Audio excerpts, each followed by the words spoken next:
Are you familiar with Kerf Design kitchens? Or bathrooms? Or wall-mounted shelving units? If you've ever been on mid-century Pinterest, the odds are that you are. And if not, close your eyes and imagine the world's most elegant and simple, yet playful, modern plywood box built-ins. To quote Kerf's website, "Good joints should be admired. Construction should be simple and honest. We tinker, we improve, and we consider every detail. We love plywood." Well, I do too, and I love Kerf Designs. I've been delighted over the years to recommend them to clients. To see a kitchen of theirs installed in a ready-to-remodel student's home, it's stunning. And today I'm super excited to share my conversation with the owner of Kerf Studio, Nathan Hartman. Hey there, welcome back to Mid-Mod Remodel. This is a show about updating MCM homes, helping you match a mid-century home to your modern life.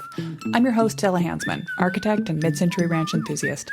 You're listening to episode 2308. Now, before we get fully into the conversation, let's define our terms.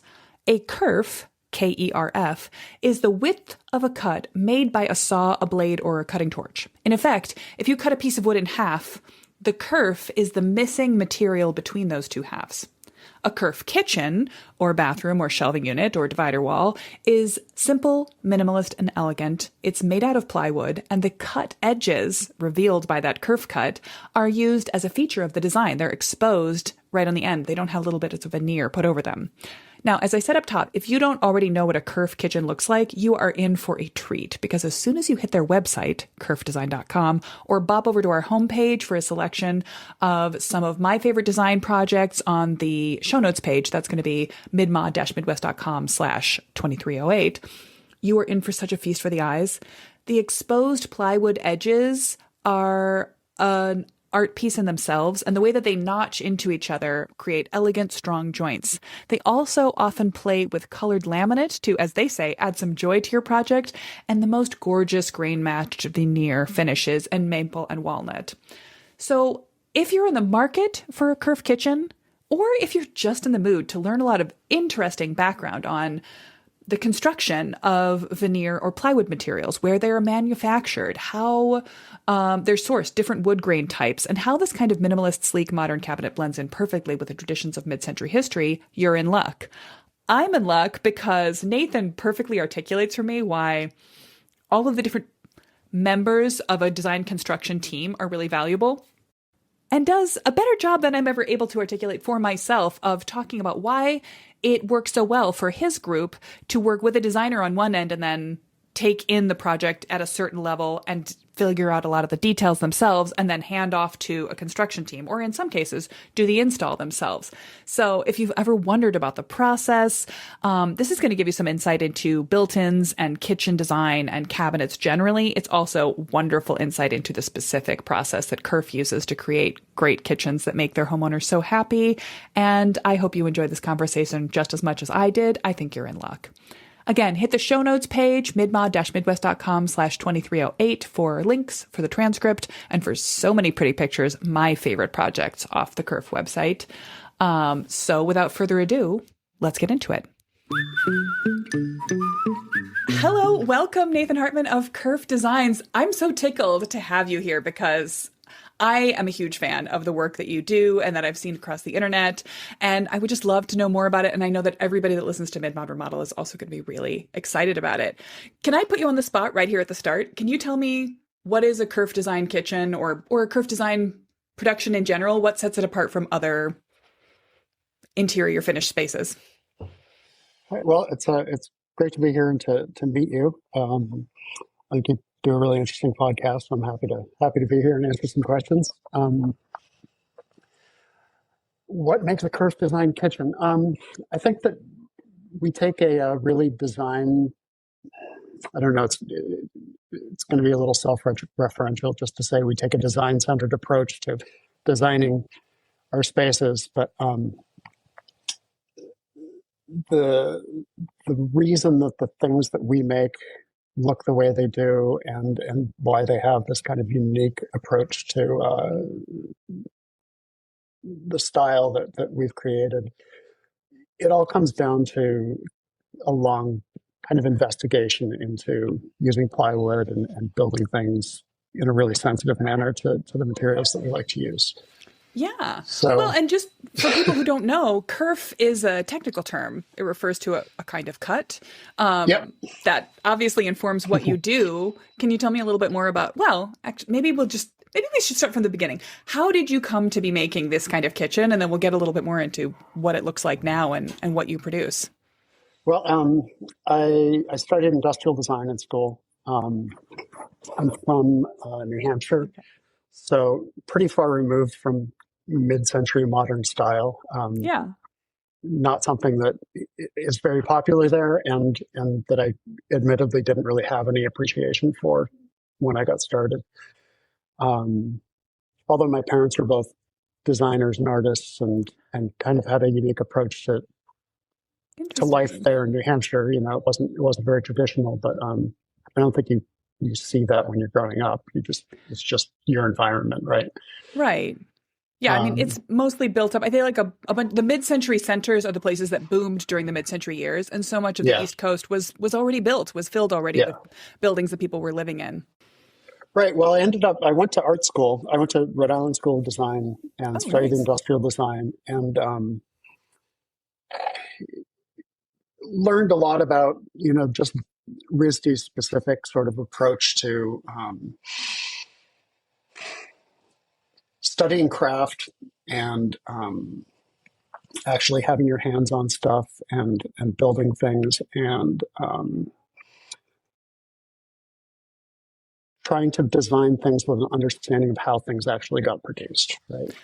Yeah, and that I think maybe is a flaw in the educational process of architects. We are not necessarily always encouraged to think about practical details or certainly Sure. hands-on approaches to details. One of my favorite parts of my own education actually was to get to go down after the devastation of Hurricane Katrina in 2005. I was down with a group of students who were there for a semester rebuilding.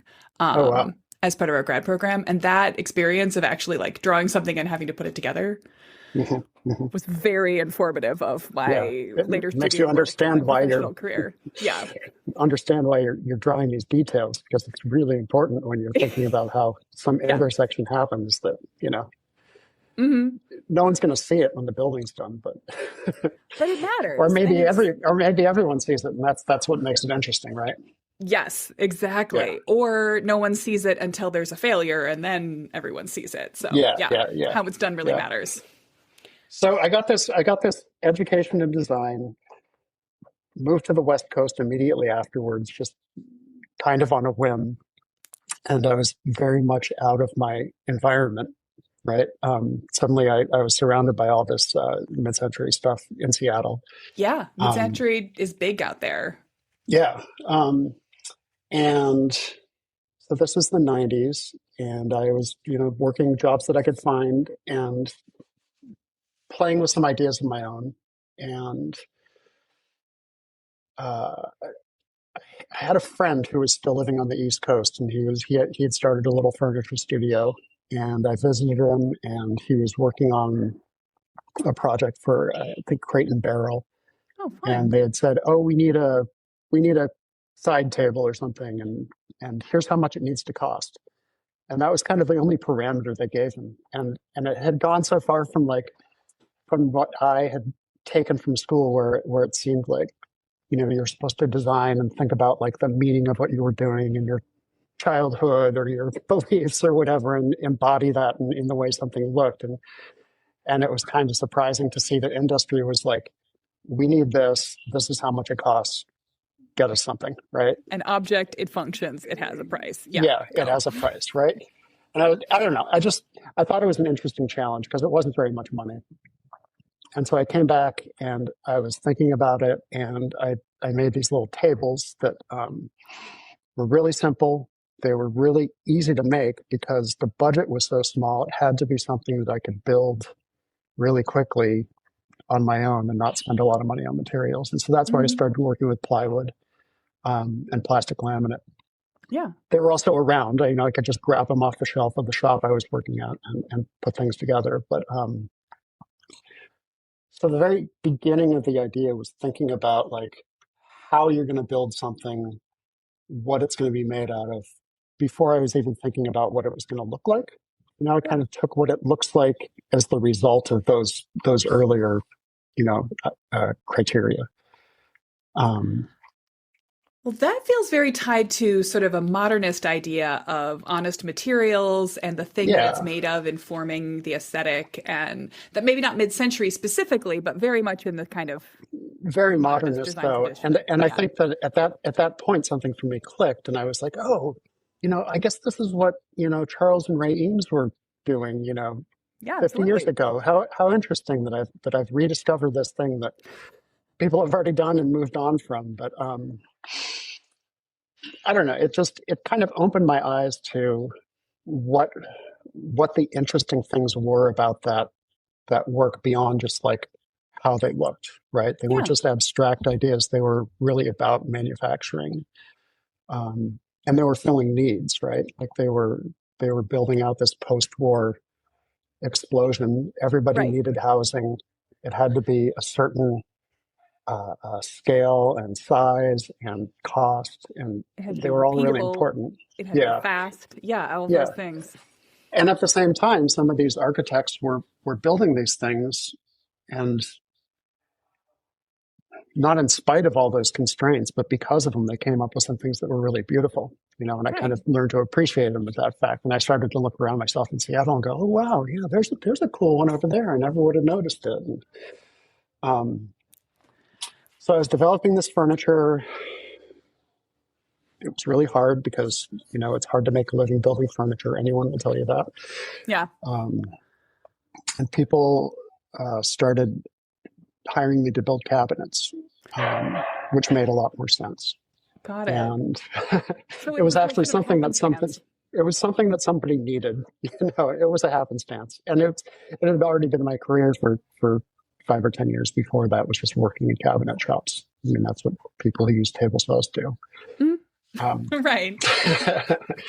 So you had that um, experience in more traditional, well, more conventional formatted conventional cabinets, and you cabinet started making. to take your Yeah, furniture approach into the cabinet world and make exactly. it out of And plywood. and yeah, and what I found was because of the way that I had approached it, and by coincidence, the materials that I had chosen, all the stuff I was doing fit really well into these mid-century homes that at the time were all just beginning to really get a lot of focus and be renovated.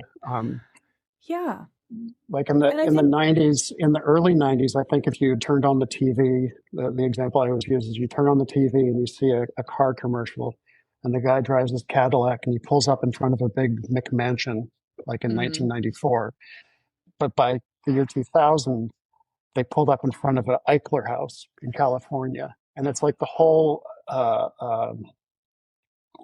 trend of like what was cool changed in that period, and it was just great timing because I was doing this thing that fit into those places aesthetically, but also kind of conceptually, and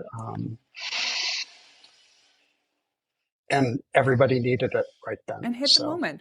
Well, and it it's hit the so moment. appropriate Yeah, because even though you're right, advertising was shifting and there was a new niche appreciation for yeah, mid-century. What most people were building into their kitchen remodels in the 2000s was nowhere near as appropriate as what you no, were doing for a mid-century house. It was very much yeah, like we're going to take the sort of the honey oak cabinets and with the ornate detailing and the formica, or like going up to right, the teal of it all, the pink of it all, and then coming yeah, into like your black granite countertops, none of which is informed by the house itself. But yeah, your designs really work well in a mid-century house, and there are mid-century houses all around you. So, yeah, and they so this is work kind well, of your but they're journey also from mid-century yeah, hater to mid-century lover.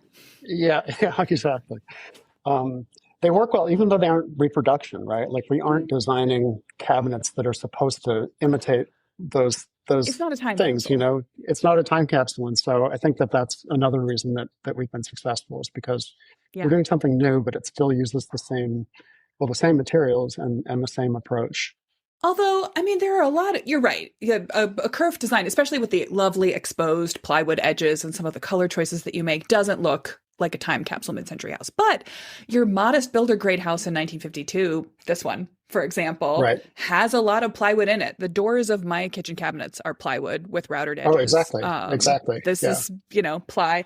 I was actually wondering, I pulled out this book to ask, are you familiar with Mario Del Fabro, How to Make Built-in Furniture? Was published in, I think, first published in the No. early 50s. And it's filled with all these DIY Oh, instructions for yeah. how to make exposed edge plywood pieces. The Yeah. book, the copy that I'm I not have, familiar with that book, but I know the stuff. this is also not what you see everywhere in a mid-century house, but the ideas were floating around, and that this sort of Yeah.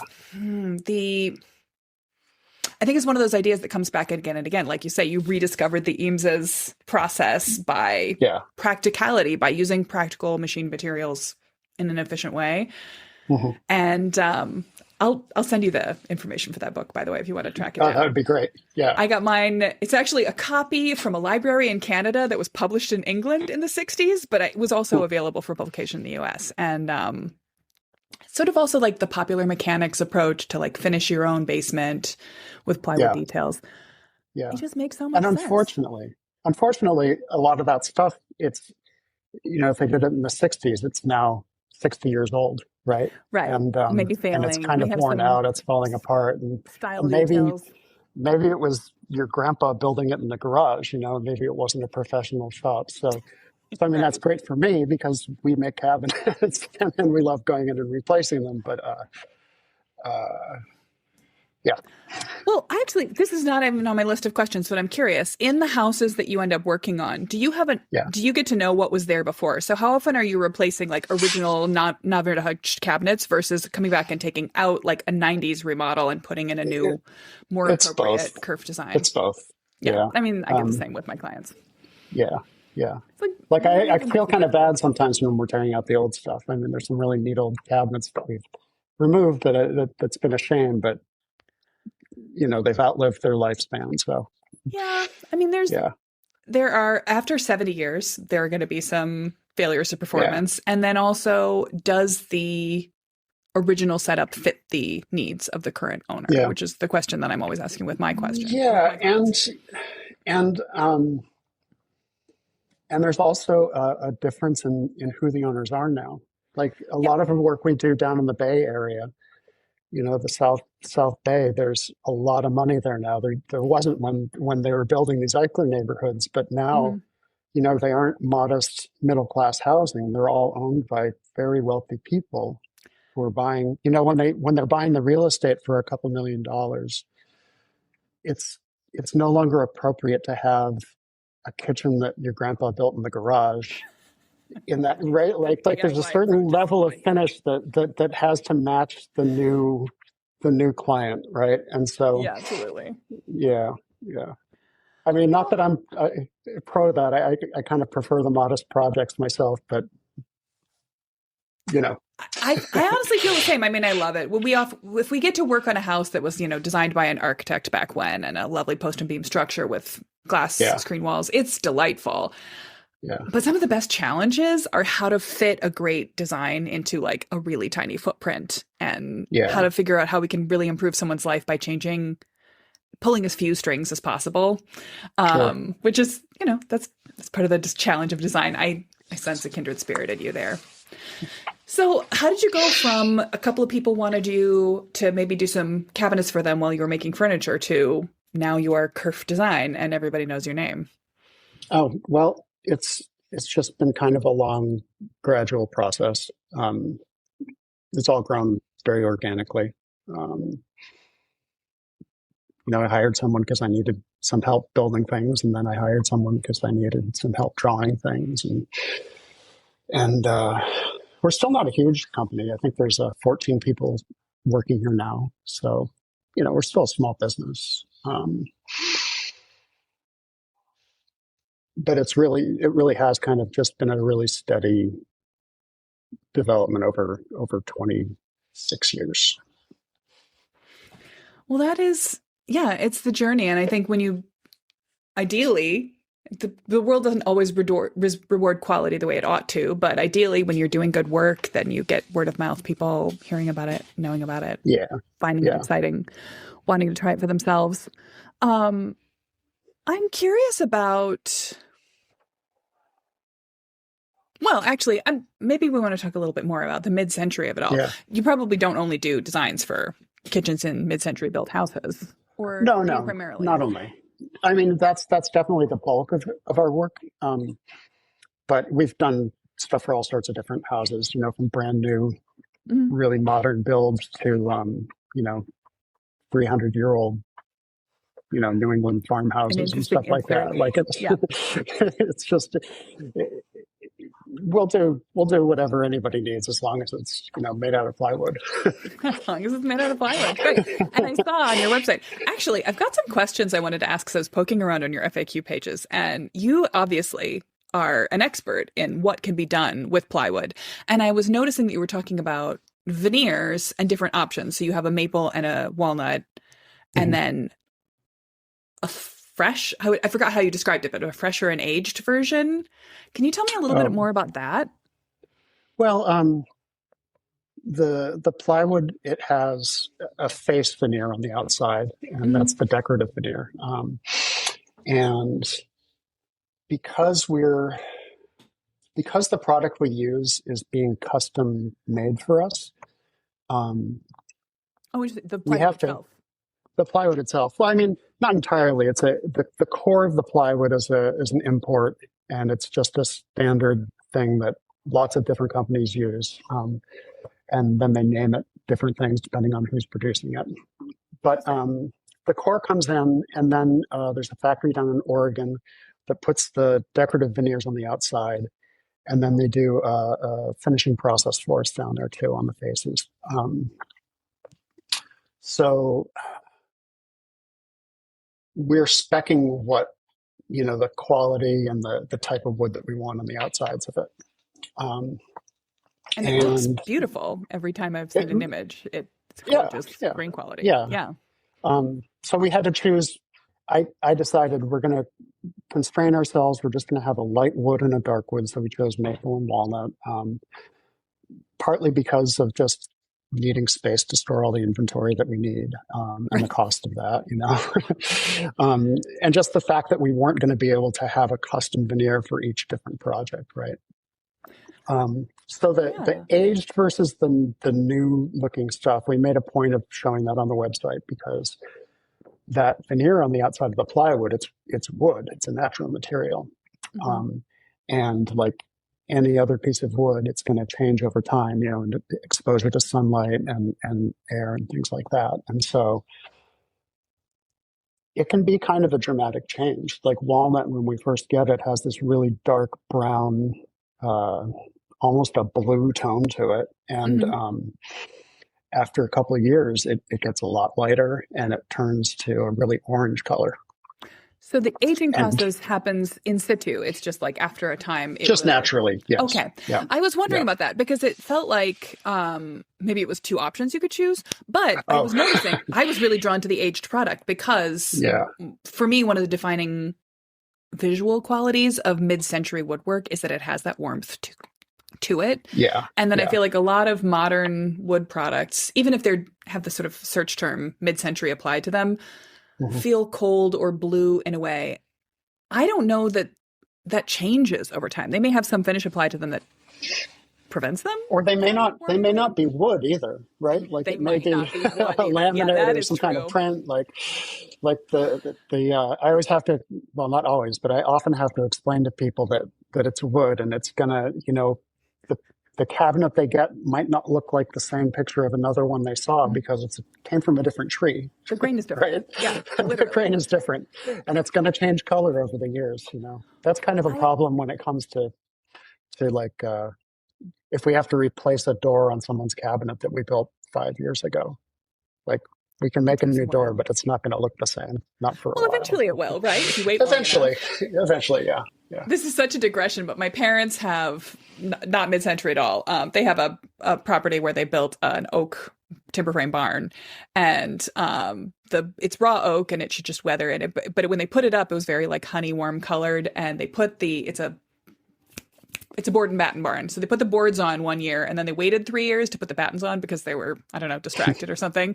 And when they put the battens on, it was pinstriped because the boards had faded to gray, which they love. And then the battens were the light honey color again. And they hadn't actually noticed that fade process happening until they put them on. Then they had to wait 3 more years for it all to kind of become uniform. But in the time span of that barn, it should look the same for decades once it's all faded in. Right. Hopefully for the life of that barn. Yeah. Right. I was also curious about what is the I don't even know the terminology, but there's a bunch of different kinds of veneers, and I hear a lot of talk about a rotary cut versus like a rift sawn versus quarter sawn, and I think that also makes a difference a lot. When I'm advising clients, it makes a big difference to how mid-century versus contemporary something ends up looking, what the cut of the veneer is. And yours, whatever it is, feels mid-century appropriate to me. How is it cut? Yeah. Well, the maple veneer is rotary cut. So they take a log and they put it on a giant lathe and they put a great big knife next to it and they just peel the log down like I don't know, like you're peeling. I don't know what you're peeling. Like you're peeling a carrot, but in the wrong direction, right? Yeah, it's wild. I've seen videos. And so the veneer, the grain pattern is kind of a really random. It almost looks like a topographical map, That's right? exactly what I always think. Yeah, it feels. Well, that's actually what it is, really, because it's cutting through the different growth rings of the tree, and you're seeing the lighter and darker. Yeah. So that's what you're looking at. I mean, that's all that wood grain is, really. The walnut we get, it's a plain sliced walnut, which means they just take the tree and they start slicing. It's not on a lathe; they just slice it lengthwise. And is it harder to do is it impossible to do a rotary walnut, or is it just a happenstance of? I honestly don't know if I've ever seen rotary walnut. I just don't know if people do that. Yeah. Maybe it doesn't. Maybe it doesn't cut as well that way. Yeah. Yeah. It doesn't shear off in little slices. Fascinating. Maybe. Well, I mean, people in the mid-century space think of walnut as really high end. It's lovely. There's a lot of walnut mid-century original furniture. But you're much less likely to see it for like big panel walls or things like that. Maybe that's because of it isn't rotary cut. Maybe that means it doesn't rotary cut well. In the mid-century era, door behind me, absolutely rotary cut, but it's pine. Yep. But of course, today we don't have the same kind of old growth pine to work with. So you wouldn't work in pine under any circumstances. I wish, actually. I would love to introduce some new in the last few years, finding plywood has gotten a lot harder and a lot more expensive. All of our product used to come out of Russia.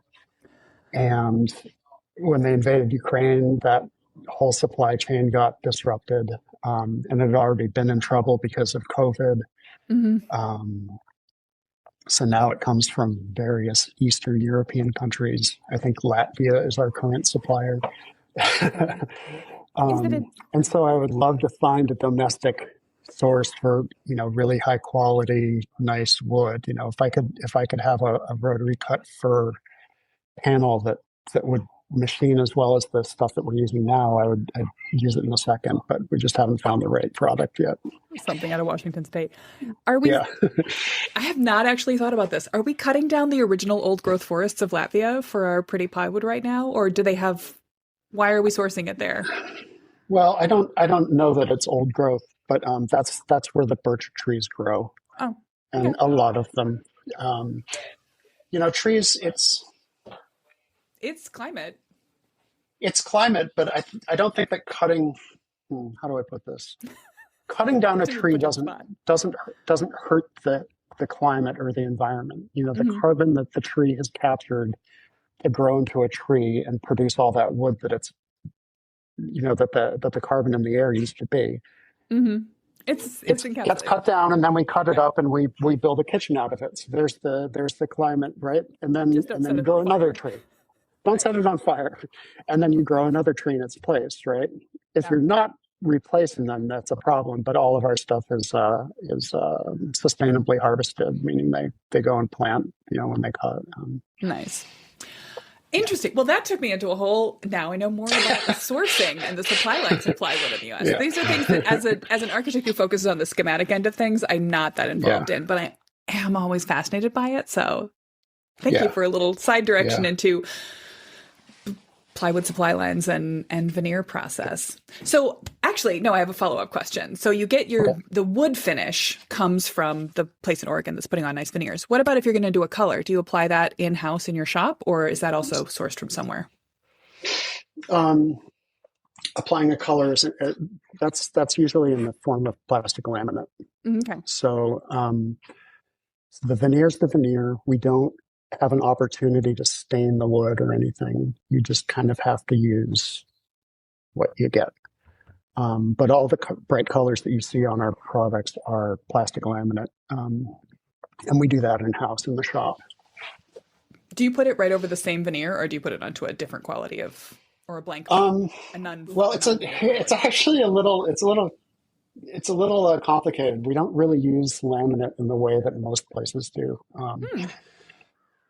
Usually when you build something with plastic laminate, first you'd probably be using particle board or MDF because it's a nice flat stable surface. Right. And in the end, you're going to be covering it with laminate anyway. So you're kind of trying to make something look like something else, right? We're using laminate in a way that still shows it's laminate. Like we'll use it, I don't know, two-dimensionally, right? We're not trying to make a door with laminate on it. Like, right. We're not trying to make it look like something else. It's just a door and then a layer of laminate on the surface of it. Oftentimes in our cabinets, there's multiple colors, or there's a mix of laminate and wood veneer parts next to each other. And so oftentimes a piece of wood, one of our panels will need a small patch of green laminate in one spot, and then some wood, and then a little white spot somewhere else. And so we're not laminating full sheets and then cutting up parts out of a pre-laminated sheet. We're taking an entire sheet of plywood. We draw all of our parts on the computer, and then we nest them on the plywood so that all the parts use as much of the wood as we can. Oh, fascinating. And then the first step when we're building stuff is we use a CNC router, a computer-controlled router. It's this big machine, has a big flat table. You lay the plywood on the surface of it, and then it comes and the first step that we do is we mill some very shallow pockets in the surface of the plywood. That's where that laminate needs to go. And the laminate laminate's notched in. Exactly. So the laminate's about 40 thousandths of an inch. So we mill a 40,000 inch deep pocket. We cut a piece of laminate that fits it exactly on the router as well. And then we glue it into that spot. Fabulous. I love that. And that's so precise. Over and over, right? And then you cut all the parts out, and then you put the cabinets together, which is great because normally building with laminate's kind of a miserable occupation. There's a lot of mass. There's glue everywhere. Right. Trimming stuff is really tough. So when you end up cutting out like the little drawer panel that's laminate, are you cutting through the laminate at all? Or are you basically cutting exactly around the finished edge of the laminate? We cut through both parts. So we make to get a neat edge. The piece we put on the edge. Yeah, exactly. Interesting. I was thinking about the last time I was involved in any kind of like planted on the computer and then have it cut out was grad school. Everything was done with a laser cutter, but it always had that ugly burned edge, which is maybe why you're not doing anything with laser cutter. You're using the CNC, which is it slicing? Or it's a router edge? What is? It's this a is router so technical, but I think our listeners are we just lost half your audience. No, they're all here for this. We go to the history deep dives and we do this. So it's a router bit. So it's like a cylindrical cutter. And blade. Yeah. And it's just it wouldn't work with a laser. It would be too much too much cutting and burning, and also we cut to different depths. So our joinery, our the plywood panels all fit together, so the panels fit into slots that we cut into the other Right. parts. So they So it need to all kind notch of in and fits in like a puzzle. Yeah, yeah. And so yeah, fabulous. So, okay, that actually leads very organically to the next question I wanted to ask, which is how things get assembled and then delivered. Because this isn't the sort of thing where a bunch of flat pack pieces go to site, right? You put the boxes right, together and then ship those. right. Maybe that's jumping the gun on the design process, but let's just actually talk about the delivery That's process all of right. how a cabinet comes from your shop and goes into somebody's house. So we build everything here. You know, um, we actually did do some flat pack stuff back in like 2007, Hmm. As an maybe experiment. 2006, 2007. Yeah, as an experiment, and it turned out to be more work in some ways than just building the cabinets here. We never gained any of the efficiencies that we thought we would in the production, and it turned out that the shipping didn't really come down in cost either, Oh, interesting. because it's all the same weight. And so if the shipping company is charging by the pound, it doesn't matter if they're If shipping a it's big empty crate or a little right. heavy crate, right? I So wonder, there might gosh, I be have no slight idea, but differences, but maybe there's more of a volume pricing for international shipping. Is that why we're getting flat yeah. pack furniture Well, from abroad? there are efficiencies, but you need to like be packing containers full of stuff. Like when you're paying for a container, it's going to be the same price one way or Right. another. But for one kitchen is not a Yeah, container. but a container full of air is not going to be worth it. And doing it yourself However, allows you to control for quality in the shop. And then, that was the other thing is since we weren't building things from start to finish, it was hard to know when we were done. Like when we had hit every detail and every drawer was working right, and it was much easier to forget stuff. And so mistakes were made, and and we found it was a lot easier to just do quality control when we could build things from start to finish here, and then break them down and pack them up and send them out. interesting. So who Yeah, does it take to install a Kerf kitchen for someone like in the Midwest who might want to hire a design and then have it sent here? yeah. Um, Usually it's a contractor. Like Mhm. normally, if you're working on a kitchen remodel, it's kind of a big project. So you're likely not doing it yourself. There's going to be Yeah. plumbers and electricians and tile guys and cabinet people and all that. And there's going to be a general contractor that's running the whole thing.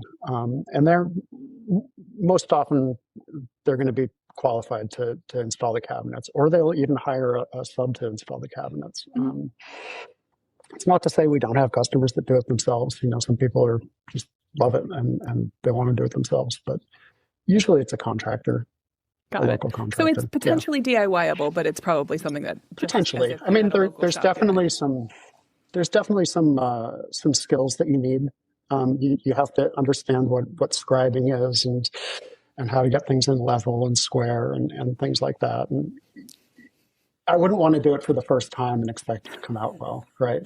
That's always the thing about DIYing on your own Yeah, house. You're like, well, but yeah, I could figure it out. But then my figuring it out would be the lesson that you lives in could. my kitchen And forever. then the next time it'll look really good, but the first time it's going to be tough. Yeah, Yeah, it's the challenge of all DIYers, and there are many of yeah, whom listen to Mid Mod Remodel, yeah. but yeah, okay. So maybe let's go to the beginning of the process. So if I had a master plan client who said, Hmm. "Hey, what we really want is Kerf," where would you Hmm. begin? Do you ever coordinate and collaborate with designers? I know you have in-house design teams and you work Oh yeah, on the design of kitchens, but where do you do a yeah. handoff if you're working with an architect or an interiors person when you take That's a good over? question. I think like especially doing the kind of work that you do, it's really a good lead into the work that we do, where it's great to have an architect on a project. Like an architect, Thank you. they they do a lot of things really well, and they can think about the space and how things should be laid out and set up, and and just make a lot of decisions that maybe you don't even realize you need to make before you get started, or give you ideas that you may not have considered, right? Yeah. Um, the, the the perfect handoff point, though, for an architect working with us is if they've done that space planning and they've blocked out the kitchen and said, this is how we see it going together, and we think like the fridge should be over here, and Mhm. this is how we want the island to be used. And then they give us that, and then we do all the detailing. We say, okay, well, this is how we're going to build it. Here's where we think you should have this drawer and that drawer, and maybe you want a cubby over here for something, you know. And usually that's a process that we'll do with the actual client rather than the architect, Yeah. because they're the ones that are going to be living with it. Not all the time, but usually.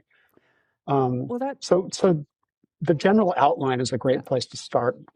Coming to us is having an idea of like having already thought about a lot of that stuff of, you know, how you plan to use the space and everything. That dovetails perfectly with our process because what I'm most Yeah. interested in with my clients is thinking about the major, are we shifting spaces? Is the kitchen going to stay where it is? Is it going to grow out into different areas? Are we opening up walls? How are we Mhm. working within structure? And my sketches always include like, we'll try to put in drawers versus cabinet doors if that's what we've heard from the client and think about things like that. But we're not micro detailing Yeah. how every element of storage should work.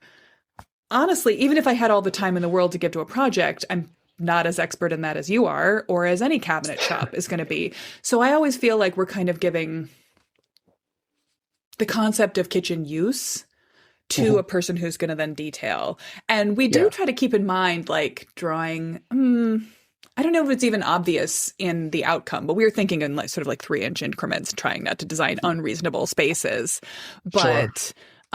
But we're not sort of detailing down like where does one cabinet box end and where does the next one begin and And that's that kind of perfect. And I piece. mean, and it's not like sometimes we'll have an architect that's working with us and they have a client that's excited about us and the architect's excited and they kind of give us their vision of what it should look like based on how they how they They make think our a stuff Kerf looks. design for And so you. they make a Kerf design and they lay it all out and they do all this work. And I look at it and say, oh, we can't do this. It doesn't work that we can't, those Yeah. joints don't work in real life. You know, we have to do it all differently. And that can be a tough conversation sometimes.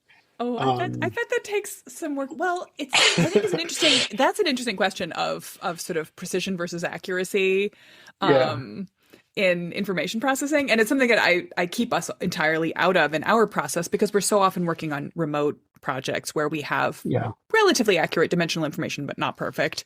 And so mhm, I don't want, that's why we stick to sketches.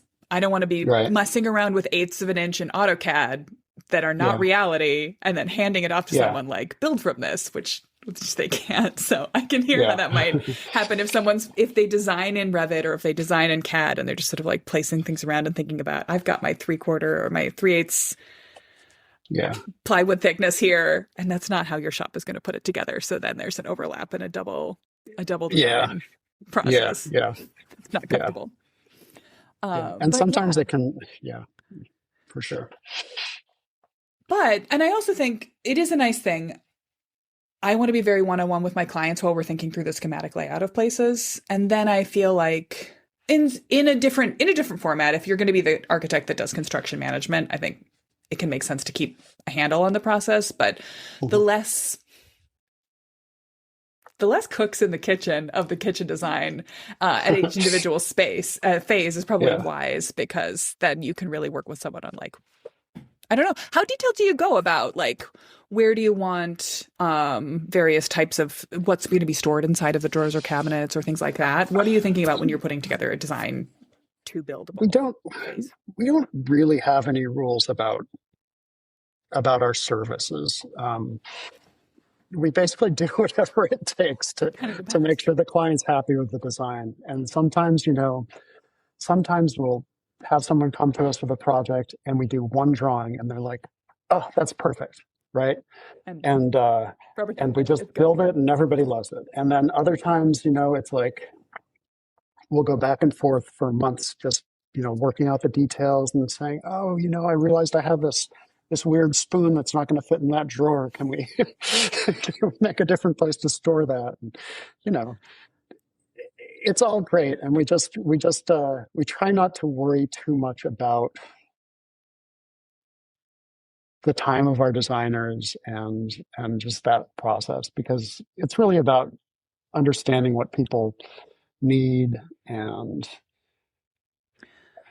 just listening to the clients and trying to give them back something that they're going to be happy with. So, well, it's hard to put a time limit on design, but it's so valuable. And if you don't get the design right, well, not for a kitchen, because they don't have a kitchen until it's done, right? So there is a time limit for us, and we can say, hey, if you're expecting to be cooking in this place in July, we need you to decide these things by May or whatever. So you've got some lead time parameters that you're putting in there. Right. But I guess my point was, if it's not designed to a place that's going to make them happy, then the most precise, perfect, beautiful build will ultimately frustrate. Yeah.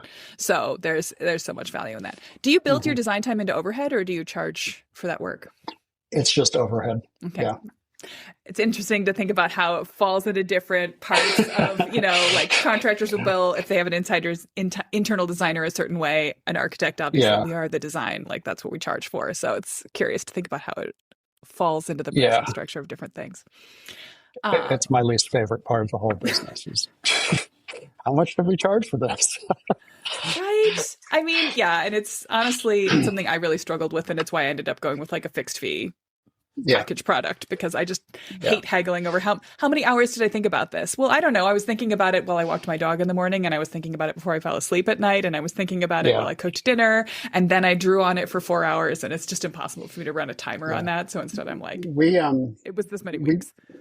We pretty much, for us, it all comes down to how many square feet of plywood a project takes, and we've been able to come up with pricing. I mean, not entirely that, but pricing based on what the actual design is.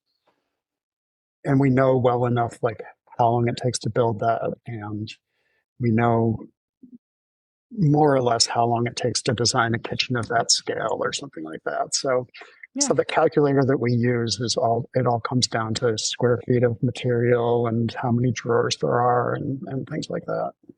Well, and I can see how that probably reliably informs the person time and the sort of complexity of it and all those things. Well, you had wanted to talk about somehow that your favorite projects are sometimes the modest ones. Can you think of like a favorite project off the top of your head? Could you send me a link to your portfolio or a picture after we're done talking to be like, this is my favorite, or these 5? Or is it more like a kind of project? I think it's the kind of project, it's when the client's really involved, it's great. When we're not working through an intermediary. And, more often than not, this is the way that it goes, right? We're working with the homeowner. They're doing it for themselves. Like, that was something that you were talking about recently, is like, oh, should I think about the resale value of my home or what the next owner is going to want, and I always try and discourage people from thinking about that, because it doesn't matter. And maybe they're going to want exactly what you come up with because it's so cool, Right. They might choose the house. Maybe they're not. Feature. Yeah, that might be why someone buys the house. Or maybe you'll never move, I don't know that you find this, but I think one of the luxuries of the business model that I've created somehow walked towards is that we're usually working for people who think of themselves as being in their forever home. And so when we think about the house, I mean, one of the challenges of the design then is to look at like a young family who's just having their first kids, to be like, if you want to age in place in this house, what will it be like to be in these spaces with teenagers? What will it be like to be in these spaces as empty nesters? What will it be like to have accessibility issues in these spaces, and look forward to all those things? Yeah. I love that. But I think for you in your kitchen work, like this is a specific choice to choose Kerf. It is gorgeous. It is thoughtful and detailed and lovely, but it's not maybe for everyone's taste. So you're making that choice for yourself because you love it when you choose a Kerf kitchen. Yeah. So the idea of like a spec Kerf kitchen, it kind of makes me giggle, and it also makes me roll my eyes, because like, why would you do that? I can definitely see how when you get to work with a specific person or people, then that's the fun of it. That's the fun for me too. Yep. Um, and I mean, personally, I really appreciate the smaller houses and like people often build too much for themselves, right? Like too much Yeah. house, and I think that right-sized houses are really appealing to me, and I just find it very satisfying to make those places work, right? Right. Well, and good Um, built-ins are the key to living well in a smaller space, you know? I sure. think Yeah. it's easy to Yeah. be profligate with square footage when you can just sort of like always throw a closet somewhere and then not care about Hmm. things. But when you're trying to fit into the dimensions of a classic mid-century house, for example, you do need to Hmm. have the right kind of storage, handy, out of sight but close to where you're Yeah. going to be, the right counter And it's space. great. It's great too. Like related to that is when people are thinking when they go into a project and they think about the way they're living Hmm. and and you know that you like to keep stuff out on the counter. So let's make sure that there's a place for that, right? Yeah. Let's make sure that the counter is designed to have toasters and coffee makers and all that stuff that they don't just end up there, right? Um, or think about your house and the way you're living, and maybe you have habits that you want to change, right? Like if your Hmm. entryway is always like cluttered with a bunch of stuff, let's design that entryway to declutter it and make that part of your life better, right? So Yeah. we're either like trying to enhance your life as it is, or help you change, right? Exactly. So Yeah, and I I think that's really and fun.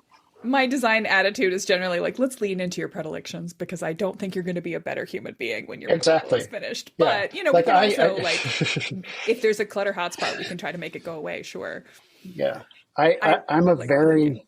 my desk is a mess, right? And for years I thought I felt really bad about it because I have piles of paper and screws and pieces of hardware and notes and just everything all over the place. And I clean it up, and then a week later it looks the same again. And I finally just had to like give myself permission to have a desk like that because clearly it works for me. I've been Hmm. living like that for a long time, and maybe I feel more creative in that environment. Maybe it's how I like to live instead of the other way around. And so, you know, it's a Exactly. choice, right? And it's not a bad choice just because it's not the choice that you see in a magazine. It's a personal quality, but that might mean that you like to keep your desk in a room with a door that closes rather than like have it in the Exactly. living area. Yeah. Exactly. There you go. Yeah. Well, this is exactly the kind of question that I ask my clients in the first meeting of like, are you clutter people? Where do you keep your Hmm. clutter? Where will it be? It exists. No one lives like a Hmm. magazine. So like, where are we hiding it? Um, all right. I have two more questions I want to ask you. One is sort of like highbrow, architecty, designerly, Hmm. like who you mentioned a couple of key influences in the message you sent before we chatted. And I'd love to Oh dive yeah. into that a little bit more. And then also I just want to put you on the spot if you've got any good tips for kitchen design. How do you design as counter space for a toaster? How do you sort of think about what are some of your favorite things to surprise a client with and say, oh, well, what I suggest is, Mm-hmm. Okay. you can go into Um, either one of those first. sure. Well, I guess the second question, like little tips or little things I try to do to surprise a client, when we're doing an initial proposal or something. It's really not rocket science, right? It's not Yeah. complicated. It's only cabinets. It's only a kitchen. So I'm not going to say we're inventing anything, that's going to change their lives, but we're going to try and be helpful, right? And so, if I have a little open cubby in some spot, I always try and include a little spot that's a place you can put some cutting boards, so Hmm. that they have a house, but they're easy to get to, they're handy. Or we do a lot of on a lot of our upper cabinets, the very lowest shelf on them is oftentimes open, and it's a little shallower than the rest of the cabinet, so it's sort of stepped back from the countertop. If it's a place where you're going to be working, it kind of opens the area up a little bit, and then you Oh, just have interesting. stuff to Yeah. grab off of that. If it's spices or you know coffee cups or that kind of stuff. It's just trying to make things like that convenient. making sure that all your dish and glasses storage is very close to your dishwasher. So when you're unloading, you're not walking back and forth across the kitchen. Just simple things like that. So it's like I said, it's not complicated, but it makes a big difference when you consider those things at the very beginning, just into how you're going to enjoy using things. Yeah. Not rocket science, but very practical and things that you learn from experience that, Right. like we were saying, when you install it the first time, you're going to make mistakes. The second time will be better. But when you're designing a kitchen the first time, you're going to overlook things, but you have the experience to know what to suggest and to help people avoid those pitfalls and come up with practical things. That's great. Okay, so now I want to talk about designers. So as far as inspiration, designers, as far as styles go, I think the one thing I've learned by being immersed in this mid-century modern stuff for a while now is how regional it can be. Yeah. And also kind of understanding why the houses are different in different places, like the California, Eichlers and ranches are different than they are in the Midwest because they don't have to heat them in California, so they can have those big walls of glass. And, Yep. And then in the Northwest, in the Pacific Northwest, there's a really neat era of modern design that's I'm not exactly sure how to describe it. It's very handmade and wood, present, but really, modern open interior spaces and maybe some Japanese influence. I think that's definitely true because there's a big sort of cross-cultural pollination. And it's, I couldn't exactly put words to it, but there's definitely a style that emerged here that's unique, and I find it really beautiful. There's a delicacy to the mid-century of the Pacific Northwest. There's I think of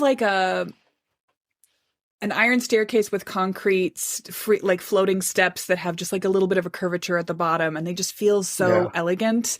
And I don't see that in California, and you can't do that in the Midwest where it freezes, and it's just or the comfort of the ease of putting using driftwood to as your supports for your porch, right? Things like that, where it's that doesn't look like Mies van der Rohe would have designed that, but it's not hard but it fits right in here. So I don't know. I think that stuff's been really interesting. It's fun to pull from. Do you feel like that? Yeah. Do you get to infuse any of that into thinking about where you're shipping a kitchen, or is it more this is contributing is its own self? Our stuff, no, it really doesn't change. It's informed by its material. Goes. Yeah, it's informed by its own thing, and we try and when it comes to the actual installation of the cabinets, we try and make them their own thing within a building, the small details where a cabinet comes up and touches a wall, rather than having it sit right against a wall. It's spaced in from the wall and there's a little gap, right? So it's kind of, there's the building and then next to it is the cabinet, and they're their own things, right? And one has a beginning and one has an end. Interesting. And so that's another thing is there's no trim or molding or anything that's trying to make it a piece of the house, right? They're their own thing. So we don't really change them for the place, which I don't know, it's kind of pretentious to say it that way, but that's just what we do. Call it that if you want. It's an intervention on the house. I think that it makes a lot of sense for them being the way that they are. They're clearly not site builds. They're clearly a concept that has been inserted. And yet, well, actually, this is an interesting question. How much when you find someone comes to you for a Kerf kitchen, are they seeding Kerf ideas anywhere else in the house, or are they typically just doing one piece that way? Usually it's more than one place, it's I love it. Usually it's a kitchen, some bathrooms, and maybe an entryway or something. There's a few standard places in every house that there's cabinetry. Right. But I love the projects. We've had some projects where it's just been everywhere in the house, and it's been really interesting and fun to just think about every space and every little detail, from If the there's a hand built-in, it's railings to Kerf. the, well, even if it's not a built-in, just like the other details, or the window frames curved for the, handrails, Really? or the, yeah, Oh, yeah. fun. And it's a little harder to do long distance. Mhm. Like projects like that are usually a little more local to us because we can work right on site and know what Do you we do need the for the install space. yourself But if it's local? um, we used to. I used to do most of the installs until just a few years ago. And now we have a few contractors in town that we sub stuff out to, or it's people's own contractors already. Yeah. Right. And they know how to work with Kerf Um, because they know you. that doesn't mean we don't run out to job sites all the time, bringing a thing that somebody needs, or, you know, so there's a difference between local and long distance when it comes to like really Yeah. just like doing a whole place. Yeah. Still, though, I think with a little bit of planning, I mean, it's one of my favorite things when I'm thinking about putting new details into a mid-century house. I'm always thinking Mhm. about how are we going to tie a pattern or a material throughout the space so it feels connected, even if you can't see from one Yeah. room to another. You know, it's the same kind of wood grain and stain, for example. And so that idea of like, it's there at the entry, it's in the entertainment center when you get into the living room, it's in the kitchen. To me, that's maybe more important even than it showing up in a bathroom as well. Although, of course, a curved bathroom sounds delightful. And then, if you're going to be in the bathroom, then it should be in the bedside tables, Sure. in the bedroom. And sort of thinking about Yeah. how those pieces kind of speak Yeah. to each other. It's all just more And if you more go to my fluid. house, it's if you come to my house, it's all the furniture too, and the light That is fixtures very and Frank Lloyd Wright of you. yeah. Well, speaking of Frank Lloyd Wright, that's a good opening to your other question about like who my heroes are. I- I've always just been blown away by Frank Lloyd Wright's work, Mhm. and whenever I have a chance traveling and I'm near a place that you can go into one of his houses, I make a point of visiting it just because the detailing is just so thoughtful and thought out and Yeah. considered, and he has a lot of really grand projects and stuff. But my favorite ones are the Usonian houses, Yes. which are his modest. Like I think the first one was designed for a teacher, maybe a professor, and he said, "Look, I can build you this little house and I can hit this budget for you, but you're going to have to make some sacrifices. Like you can't have a garage. We're just going to put a roof over the driveway, and you're going to have to live with that." And that's how the carport was invented. That is the Jacobson one house is actually in my own neighborhood. Oh, here you go. I'm If telling you. No, but tell everybody. It cannot be talked about Yeah, enough. And Frank Lloyd Wright there's a was a guy who was Franklin. not afraid of plywood as a No, finished building no, material no. either. There's an interesting house here in Washington. We only have a couple houses of his here, and one's this tiny house south of Seattle on a beautiful piece of property on a bluff overlooking the Puget Sound. But it's a it's a concrete block house, Oh, interesting. and the people that built it, I think, were teachers also, college professors also, and they cast all the blocks themselves on site to save money. And so Frank Lloyd Wow. Wright designed and got the molds made, sent them to Burien, and they, after work every day, they'd go cast a dozen blocks until they had enough. And it's a cool, cool little house. Why why can't we do that anymore? Like that's I understand how much work I don't understand how much work that is. Yeah, I think I can understand how much work that is, but that's so freaking cool. it is cool. Yeah. And then, of course, the thing that's interesting about it to me is that, the house looks like it's made out of those concrete blocks. Like it's the materials Mhm. being the materials that they are the best way that they can, and Right. So that's expressively. one of the things I love about his stuff. There's a let me see, John Have you made it Prouvé. have you made it out to Taliesin in Wisconsin before? No, no, not If you yet. get the chance, it's Yeah, gorgeous. And if you get the chance, you should go not just to the Taliesin building, like the residence proper, but also to the Hillside School, which when I first encountered Kerf kitchens, I thought, Hmm. oh, I've seen this kind of exposed edge plywood detail before. It's in the beautiful bathrooms at the Hillside Theater of his school at Taliesin. And that was an Yeah. instant connection for me. So That's cool. I associate with I you love it. with Frank Lloyd Wright. Yeah. I mean, that would be a dream project, although it might be too intimidating to work on a Frank Lloyd Wright house, without restoring it. It might be I uncomfortable, do. but I feel like that. I've never had the opportunity to work on a Wright house, and I don't know what I yeah. would do if someone offered. But when I do work Yeah. on like an architect designed house that's in great shape, I'm like, Yeah. Yeah. do I want to suggest a change here? Maybe we should just live Yeah. with it. I don't know. It seems fine. But do you want to hire me? And so Yeah. I kind of have to find it. Um, Yeah. so Frank Lloyd Wright, there's a French designer named Jean Prouvé that has another. I heard someone describing his work as, you look at this detailing, um, of how like he framed out a window or something on a house, and it's like it's so simple and practical, and it's uses only the necessary stuff that needs to do it, and it's all about how it's made, and that's all you see. But like, just because it's this efficient manufactured thing, it's like beautiful because of that. Like he did it in a way that's just like so gorgeous. Yeah. Um, And that's so I think that's what I aspire to is it's pulling that kind of work off.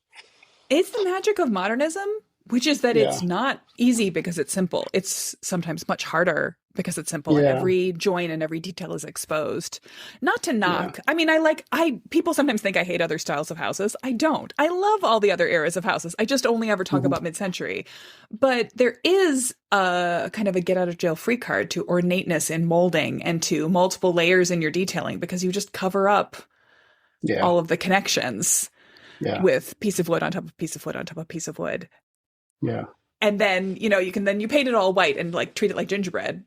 But yeah. if you are just focusing on wood grain on a simple piece of something, and if it has to meet another piece of something perfectly, It's hard. I don't have to tell you, that's challenging. You have to do that right. Yeah, You have to get it perfect. yeah. Well, this has been so much fun. And we've run over our time, but Oh, people will listen, I promise. sorry. No, it's good. It's really good. I'm going to maybe tag you for sharing any photos that you would particularly like us to share, but I'm going to put loads of pictures of Kerf projects onto the blog post that goes along with this podcast episode. This is something people need to see. Listening to this is not enough. But where can people find you if somebody wanted to engage with you straight, or if they wanted to ask me in the master plan context to work with you, what would be step one in sort of getting in touch to set up Kerf, whatever? Well, our website is probably a great place to start. Yeah. And for We try pictures. and answer a lot of questions there and show some pictures and stuff. And if you're ready to start on a project, there's a form on that you can fill out that just walks through a bunch of kind of beginning questions, and you can upload plans and stuff like that. Mhm. And then we take that and usually turn out an estimate fairly quickly. What So would that's a people good need place to know that's how about? you get started. Yeah, great. What would people need to know about lead times? How much before they want to be in a Kerf kitchen do they need to start talking to you about a Kerf kitchen? Um,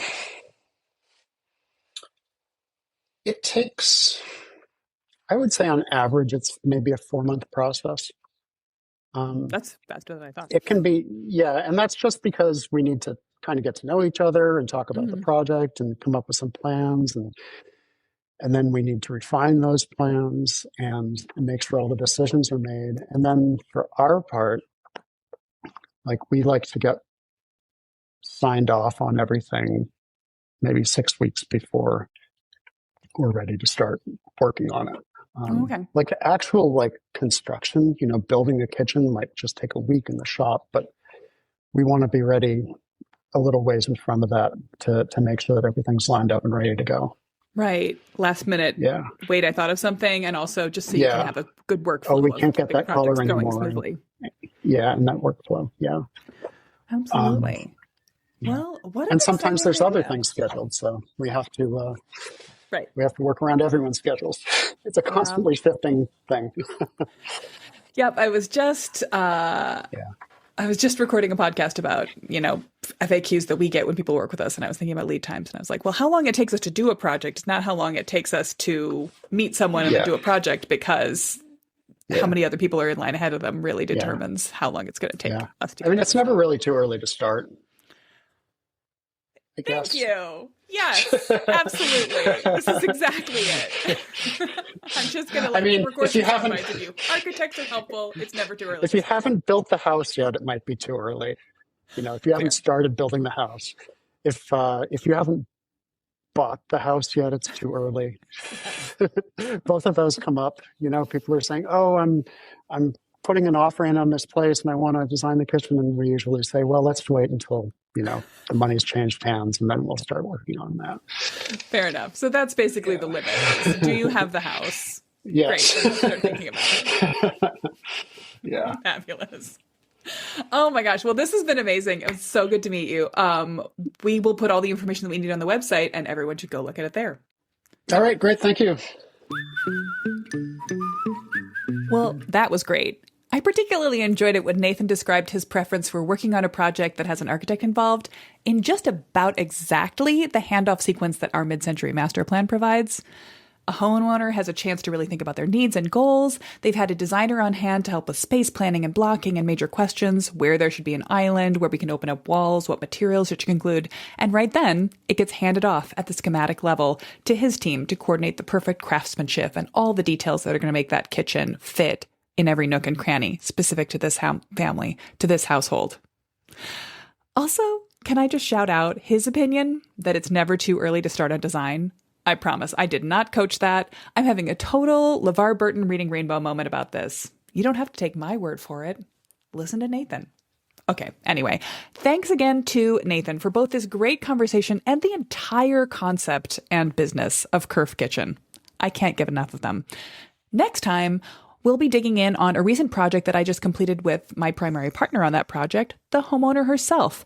And I'm really looking forward to sharing this story with you. I just did a case study video for YouTube on this, and it's got so much more than I was able to share in that format. She's going to talk about her tragic house fire origin story to a fairy tale ending of finding the perfect new house from across the country and then coming back to Wisconsin in this case to make it the perfect home for her future.